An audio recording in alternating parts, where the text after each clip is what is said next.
કેશોદના વાઘેશ્વરી મંદિરે શાકંભરી નવરાત્રિની ઉજવણી કરવામાં આવી હતી। હાલમાં ચાલી રહેલ નવરાત્રિ એટલે કે શાકંભરી નવરાત્રિ મહોત્સવ તે કેશોદના સરહદ ચોકમાં આવેલ પ્રાચીન મંદિર તરીકે ઓળખાતા શ્રી વાઘેશ્વરી માતાજીના મંદિરે છેલ્લા 17 વર્ષથી શાકંભરી નવરાત્રિ મહોત્સવ ઉજવાય છે। તેમાં માતાજીને શાકભાજીના વિવિધ શૃંગાર કરવામાં આવે છે। આ નવરાત્રિ પોષ સુદ આઠમથી પોષ સુદ પૂનમ સુધી હોય છે।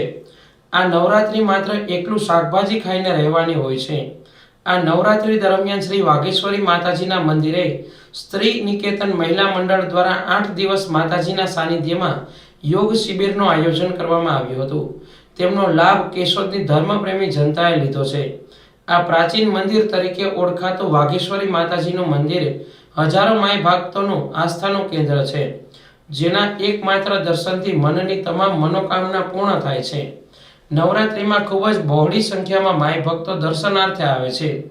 પૂજારી ઉમંગભાઈ મહેતા દ્વારા ભારે જહેમત ઉઠાવી રંગે ચંગે નવરાત્રિની ઉજવણી કરવામાં આવે છે।